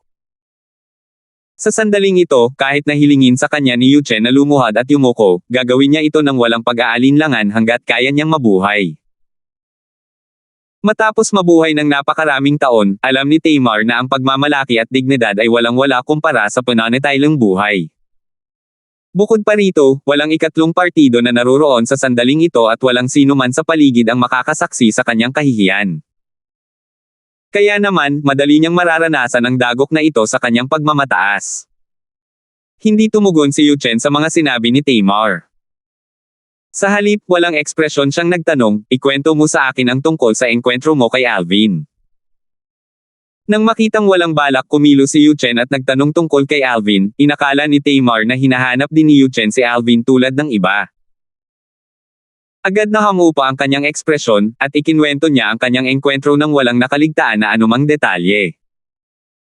Tutal, hindi na kailangang magsinungaling tungkol sa kanyang engkwentro. Kung magsinungaling siya ng isang beses, kakailanganin niyang gumamit ng mas maraming kasinungalingan para pagtakpan ang unang kasinungalingan. Kung siya ay matuklasan, maaaring mawala ang kanyang buhay. Matapos makinig kay Tamar, umiling si Yuchen at marahang bumantong hininga. Napakamalas talaga ng nakababatang kapatid mo. Kapatid na nakababata. Nang marinig ni Tamar ang dalawang salitang ito, nanlaki ang kanyang mga mata, at lubhang nagbago ang kanyang ekspresyon. 4,312. Higit pa sa inaasahan ni Tamar na ang taong nasa harap niya ay ang nakatatandang kapatid ni Alvin. Marami na siyang narinig tungkol kay Alvin kaya alam niya na kung ang taong nasa harap niya ay ang nakatatandang kapatid ni Alvin, ang taong iyon ay si Yuchen o Yifeng mula sa paksayo ng Inner Palace ng Myriad Laws Academy sa Profound Energy Land. Base sa pananamit at ugali ng taong nasa harap niya at sa mga chismis na narinig niya noon, hindi mahirap para sa kanya na malaman na ang taong nasa harap niya ay si Yuchen. Teka! Biglang may naisip na problema si Tamar. Gaya ng karamihan, nalaman niya ang tungkol sa pangkat ng Inner Palace ng Myriad Laws Academy dahil kay Alvin. Batay sa kanyang narinig, naalala niya na si Yuchen ay mas malakas lamang ng kaunti kaysa sa kanya. Narinig din niya na si Yuchen ay maaari lamang magpakita ng isang mahinang kababalaghan ng batas na sumisikat ng daan-daang libong milya. Akala niya ay mas malakas lamang si Yuchen kaysa sa kanya dahil sa mastery daw ni Yuchen. Gayunpaman, ngayon, napagtanto ni Tamar na ang mga chismis na narinig niya tungkol sa lakas ni Yuchen ay isang paglalarawan ng lakas ni Yuchen noon. Sa kasalukuyan, si Yuchen ay napakalakas kahit na sa mga nangungunang intermediate supreme gods. Kahit ang mga kahangahangang intermediate supreme gods na kayang magpakita ng mga penomeno ng mga batas na kayang magningning ng 10 milyong milya ay maaaring hindi mas malakas kaysa kay Yuchen maliban kung naunawaan din nila ang isa sa 4 na daos ng langit at lupa sa isang tiyak na antas o nagtataglay ng isa pang makapangyarihang paraan. Mas mahina na ngayon si Tamar kaysa kay Yuchen. Alam niyang kaya siyang patayin ni Yuchen sa loob lamang ng ilang galaw. Maya-maya, huminga ng malalim si Tamar para kumalma at pinigilan ang panginginig ng kanyang katawan. Pagkatapos, pinagsalikop niya ang kanyang mga kamao kay Yuchen at sinabing, Sir Yang, kahit na plano namin ng aking mga nakababatang kapatid na patayin ang inyong nakababatang kapatid, nabigo kami sa huli. Pinatay ninyo ang aking mga nakababatang kapatid, at nararapat lang iyon sa kanila. Para sa akin, handa kong ibigay sa inyo ang lahat ng mayroon ako basta't hindi ninyo ako papatayin. Ano sa palagay ninyo? Mas lalong natiyak ni Tamar na papatayin siya ni Yuchen matapos matuklasan na si Yuchen ay ang nakatatandang kapatid ni Alvin. Dahil dito, hindi na siya nang ahas na magsalita ng walang kabuluhan at hindi niya itinago ang kanyang intensyon na patayin si Alvin. Tutal, hindi siya paniniwalaan ni Yuchen. Mas makabubuti para sa kanya na maging tapat at tingnan kung mapapalaya niya si Yuchen kapalit ng lahat ng kanyang mga ari-arian.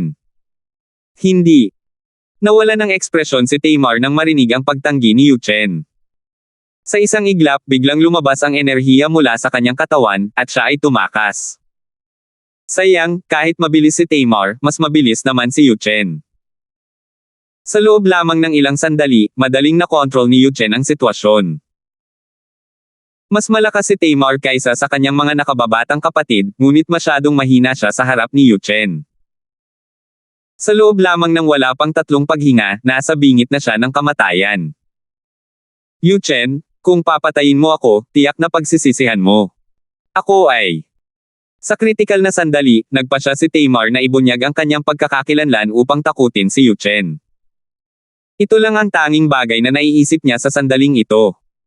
Gayunpaman, hindi pinatapos ni Yuchen ang sasabihin ni Tamar. Sinabi niya, tumahimik ka. Sa tingin mo ba malalaman ng mga tao na papatayin kita? Kahit alam ng kataas-taasang makapangyarihang mga ngasiwa sa lugar na pinatay ni Yuchen si Tamar, malabong ibunyag ito ng kataas-taasang makapangyarihang ito sa kataas-taasang makapangyarihang kilala ni Tamar maliban na lang kung pamilyar ang kataas-taasang makapangyarihang ito sa kataas-taasang makapangyarihang si Tamar, na napaka-imposible. Bukod dito, sigurado si Yuchen na si Tamar ay walang malapit na koneksyon sa pinakamataas na makapangyarihang nilalang. Kung hindi, magkakaroon si Tamar ng isang Jade Token na nakapagliligtas ng buhay. Dahil dito, desididong pinatay ni Yuchen si Tamar. Matapos patayin ang 3 panggit ng kataas-taasang Diyos, tila hindi siya masaya. Sa halip, ang kanyang ekspresyon ay medyo seryoso. Sana ay mas maging maingat ang nakababatang kapatid ko. Sa kasalukuyan, hindi lamang ang mga rudimentary at intermediate supreme gods ang naghahanap sa kanya, kundi pati na rin ang mga advanced supreme gods. Marami sa mga advanced supreme gods na iyon ay medyo namumukod-tangi rin. Kahit si Yuchen ay kayang pumatay lamang ng isang ordinaryong advanced na kataas-taasang Diyos.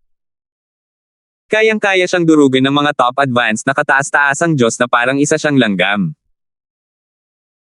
Si Alvin, na natural na tumakas, ay hindi alam na ang 3 intermediate supreme gods na humahabol sa kanya ay napatay ng kanyang 3rd senior brother, si Yuchen.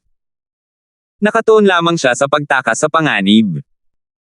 Nang siya ay matuklasan ng 4 na Diyos na nasa pagitan, napatay niya ang isa sa kanila. Sa kasamaang palad, sa sandali ng pagkamatay ng Diyos na nasa pagitan, tinawag ng Diyos na nasa pagitan ang kanyang pangalan. Dahil dito, alam niyang aakit ito sa lahat ng tao sa lugar na ito, at napakahalagang lisanin niya ang lugar na ito. Kasabay nito, hiniling ni Alvin na makapasok siya sa Deca Secret Realm na binuksan niya upang makapagtago siya sa Secret Realm. Pagkatapos umalis sa Secret Realm, malamang na maililipat siya sa ibang lugar. Mas mabuting huwag lumipad.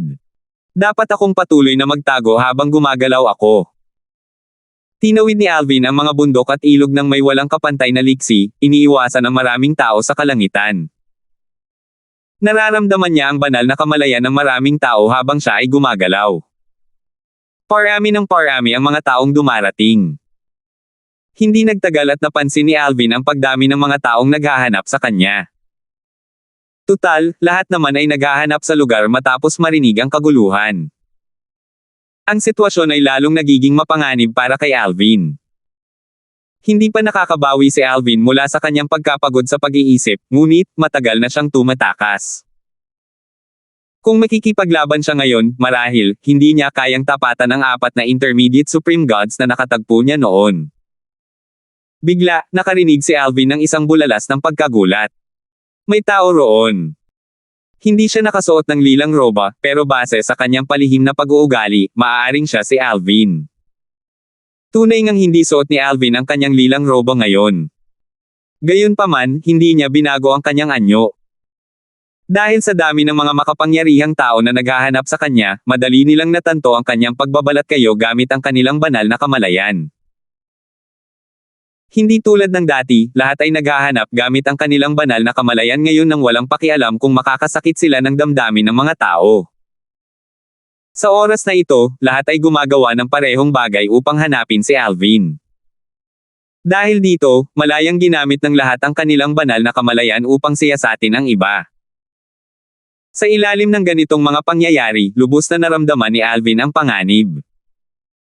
Sa oras na ito, tunay niyang naunawaan ang kasabihang ang pakong nakausli ay puputulan. Mukhang masyado akong namukod tangi nitong mga nakaraang araw. Gayunpaman, kung patuloy kong itatago ang aking lakas, imposibleng makuha ko ang lahat ng mayroon ako ngayon. Hindi pinagsisihan ni Alvin ang kanyang desisyon. Kung tutuusin, hindi sana bumuti ng ganito kabilis ang kanyang lakas kung palagi siyang hindi nagpapakita ng anumang emosyon. Gamit ang kanyang kasalukuyang lakas, may kumpiyansa siyang mapapatay ang karamihan sa mga intermediate supreme gods, at hindi man lang siya natatakot sa mga top intermediate supreme gods. Kahit na hindi niya kayang patayin ang isang intermediate supreme god, may kumpiyansa siyang hindi rin siya matatalo at mapapatay ng kanyang kalaban. Napakalakas na niya kahit hindi pa niya napapatatag ang kanyang cultivation base.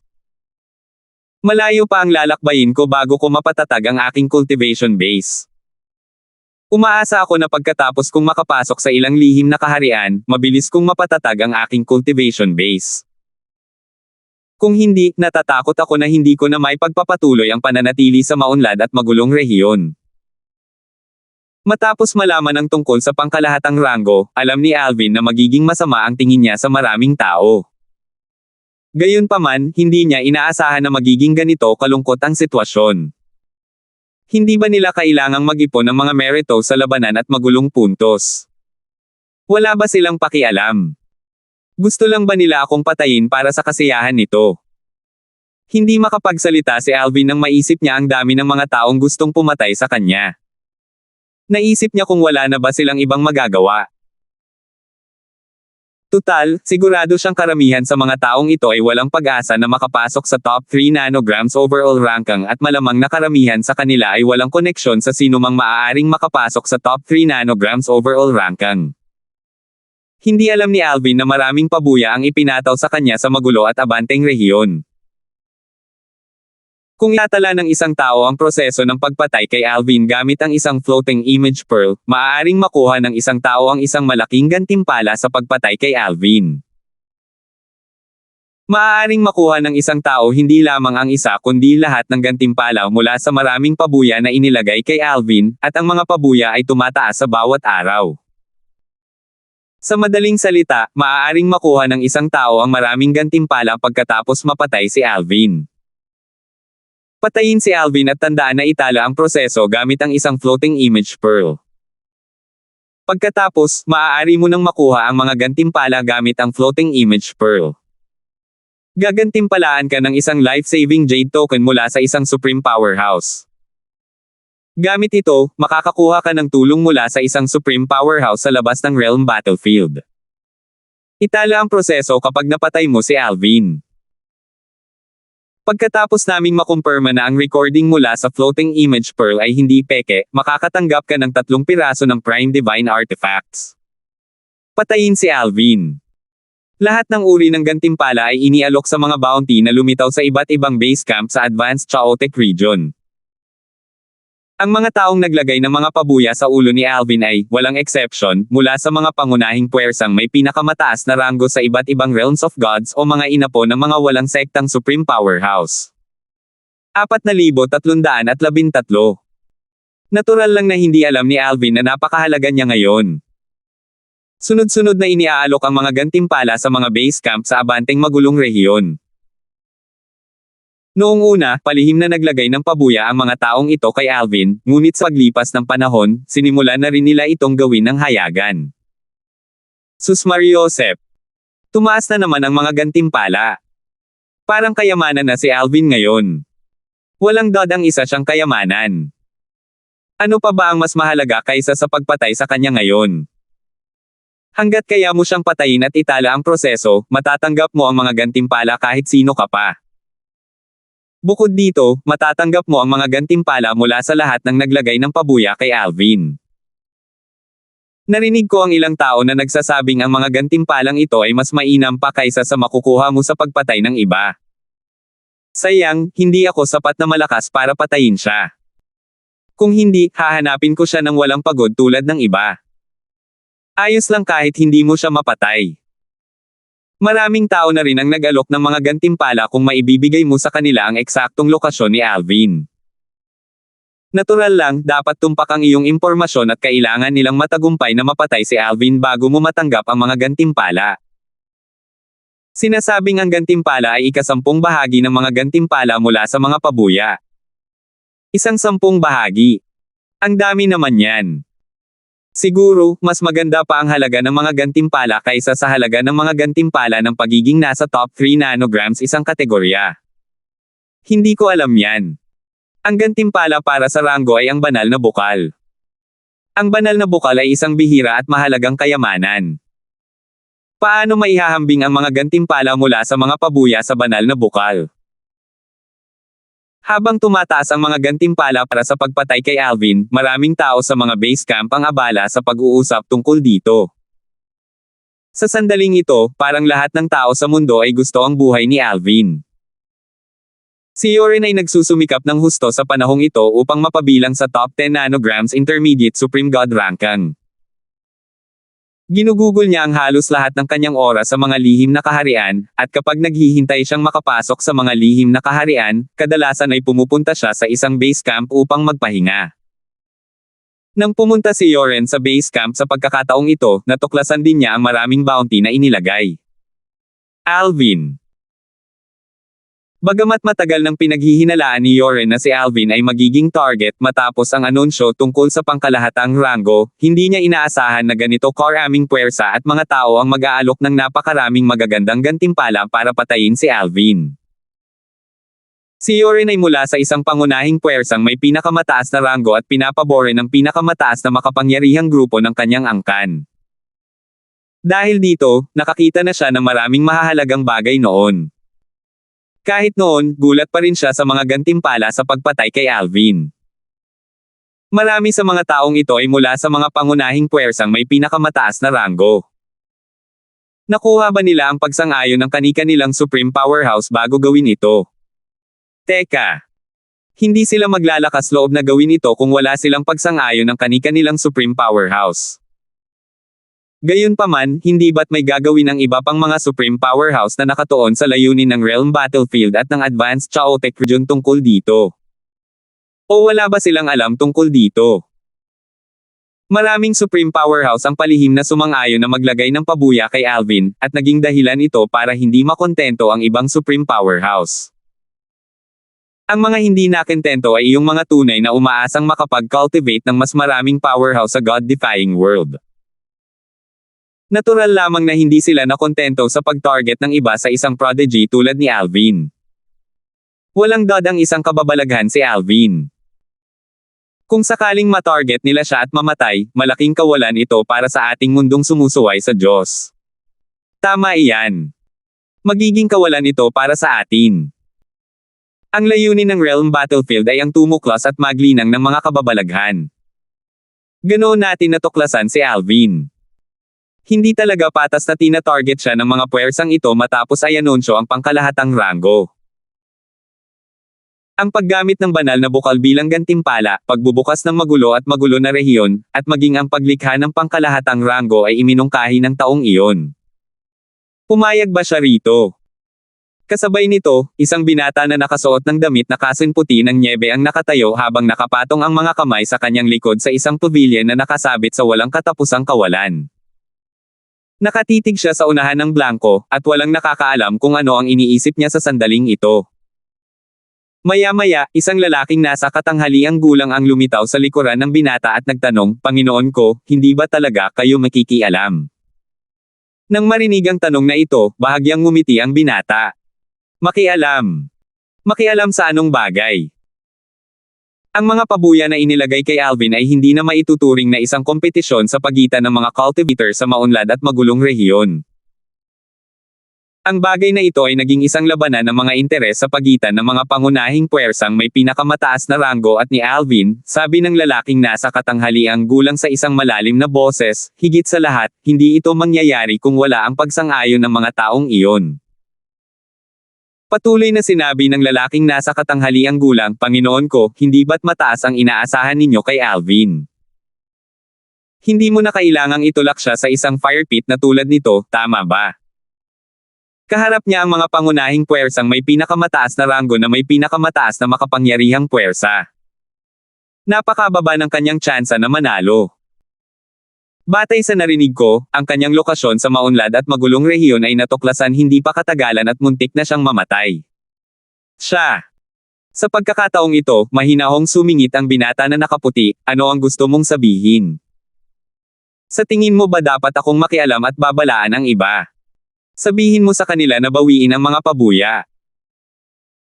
Oo, sabi ng lalaking nasa katanghaliang gulang, kahit ano pa man, si Alvin ay isa lamang panimulang kataas-taasang Diyos, at ang kanyang cultivation base ay hindi pa rin tumatag. Halos imposible para sa kanya na mabuhay ngayon dahil kailangan niyang harapin ang mga agresibong intermediate at advanced na kataas-taasang Diyos mula sa mga pangunahing puwersang may pinakamataas na ranggo. Pagkatapos ng isang paghinto, nagtanong ang lalaking nasa katanghaliang gulang, huwag mong sabihin sa akin na sa tingin mo ay makakaligtas siya rito. Sabi ng binata na nakaputi ng may bahagyang ngiti sa kanyang mukha, hindi ko siya iniisip. Ano ang kinalaman niya sa akin? Sa tingin mo ba iminungkahi ko na buksan ang Advanced Chaotic Region at gumawa ng overall ranking para i-target siya? Kung hindi siya sigurado kung makakaligtas siya, maaari siyang pumasok sa base camp o umalis sa Advanced Chaotic Region. Kapag nagawa na niya iyon, sino ang mag-target sa kanya? Base sa kanyang nakuha sa ngayon, kahit umalis siya ngayon, malamang na mapabilang pa rin siya sa top 3 nanograms rudimentary Supreme God ranking. Hindi lang siya makakasama sa top 3 nanograms overall ranking. Sa ganitong sitwasyon, kung magmamataas siya at mamamatay bilang resulta, masisisi niya lang ang sarili niya sa pagiging sakam. Kung mamamatay siya dahil dito, gaano man siya kagaling at gaano man kaganda ang kanyang mga nagawa sa hinaharap, hindi siya makakaligtas sa outer boundary. Gaano man kagaling ang isang tao, paano niya paprotektahan ang God-defying world kung hindi siya makakaligtas sa outer boundary? Mahinahong sinabi ng binata na nakaputi, alam kong mataas ang tingin mo sa kanya, pero masyado kang nag-aalala. Malayo na ang narating mo at marami ka nang naranasan. Hindi mo ba maintindihan ang bagay na ito? Kahit na pinahahalagahan mo ang mga talento, kailangan mong tandaan na walang silbi ang talento kung ang kabilang panig ay pabaya. Kahit na maging isang supreme powerhouse ang kabilang panig, hindi siya makakatagal pagkatapos umalis sa God-defying world. Sa God-defying world, maraming mga mediocre supreme powerhouse, at marami ring mga pabaya na supreme powerhouse na hindi alam kung kailan susulong at atres. Dapat ka nang umalis ngayon. Sa hinaharap, huwag mo na akong hanapin muli dahil sa bagay na ito. Maaari mong isipin na pumayag ako sa bagay na ito. Ang bagay na ito ay hindi naman lubusang wala sa kanyang kontrol. Kung ayaw niyang mamatay, ang kailangan lang niyang gawin ay umalis sa magulo at magulong rehiyon, sabi ng binata na nakaputi, halatang naiinis at naiinip. Naiintindihan ko, sabi ng lalaking nasa katanghaliang gulang. Matapos makinig sa mga salita ng binata na nakasuot ng puting damit, natural na hindi na siya nagsalita pa. Napagtanto rin niya na masyado nga siyang nag-aalala tungkol sa mga kababalaghan at nakalimutan niya na maaaring umalis si Alvin anumang oras niya gusto. Kung hindi umalis si Alvin dahil sa labis niyang pagmamalaki sa sarili, masisisi na lamang ni Alvin ang sarili niya kung mamamatay siya. Naisip ng nasa katanghaliang gulang, hindi ko naaalalahanan ang bagay na ito. Depende sa kanya kung mabubuhay siya o mamamatay. Natural lamang na hindi alam ni Alvin na nakakuha na siya ng atensyon ng maraming supreme powerhouse kahit na isa lamang siyang bagong rudimentary supreme god. Hindi rin niya alam na isang supreme powerhouse ang nagsalita para sa kanya. Sa sandaling ito, natuklasan na si Alvin kahit na naging maingat siya noong naglalakbay. Naramdaman niya ang tatlong intermediate supreme gods na nakasunod sa kanya mula sa malayo. Gayunpaman, malinaw na natatakot sila sa kanya dahil hindi sila kumilos. Hindi pa sila kumikilos. May hinihintay ba sila? Mukhang may darating na isang mas mataas na kataas-taasang Diyos mamaya. Maya-maya, wala pa ring ginawa ang tatlo at sinundan na lamang si Alvin, na siyang ikinagulat niya. Sa tatlo, isa ang bihasa sa batas ng hangin at may kakayahang magpakita ng kababalaghang kayang magningning ng milyon-milyong milya. Kaya naman, kahit na kayang mag-teleport ni Alvin, maaabutan pa rin niya si Alvin. Pagkatapos kong makatawid sa malaking canyon sa unahan, papatayin ko ang dalawa pa kung sinusundan pa rin nila ako. Hindi sila bihasa sa batas ng hangin kaya hindi sila makakatakas kapag napatay ko sila, naisip ni Alvin sa sarili habang malamig na kumikislap ang kanyang mga mata. Nang sa wakas ay natawid ni Alvin ang malaking bangin, natuklasan niyang nakasunod pa rin sa kanya ang tatlo. Kaya naman, tumigil siya sa paggalaw at nag-teleport papunta sa likuran. Nang muling lumitaw si Alvin malapit sa tatlong intermediate supreme gods, agad na nagbago ang kanilang mga ekspresyon. Ang bihasa sa batas ng hangin ay mabilis na umatras sa gilid bago niya tinawag ang kanyang dalawang kasama, mag-ingat kayo. Isa sa dalawa pa ay bihasa sa batas ng mundo. Sa loob lamang ng isang iglap, isang maitim na dilaw na enerhiya ang lumabas mula sa kanyang katawan at bumuo ng isang pananggalang na harang sa paligid niya bago siya umatras. Kung tungkol naman sa huling tao, ang umaalon na enerhiya ay parang tubig na tinangay palabas ng kanyang katawan na parang daluyong. Pinili ng dalawa na umatake at umatras ng may katiyakan. Bagamat sila ay medyo malalakas na intermediate supreme gods, hindi nila pinanggahasan na maliitin si Alvin na isang simpleng supreme god. Kung tutuusin, ang mga balita tungkol sa lakas ni Alvin ay kumalat na sa iba't ibang lugar. Salamat po at sinamahan ninyo ako, ingat lagi mga master.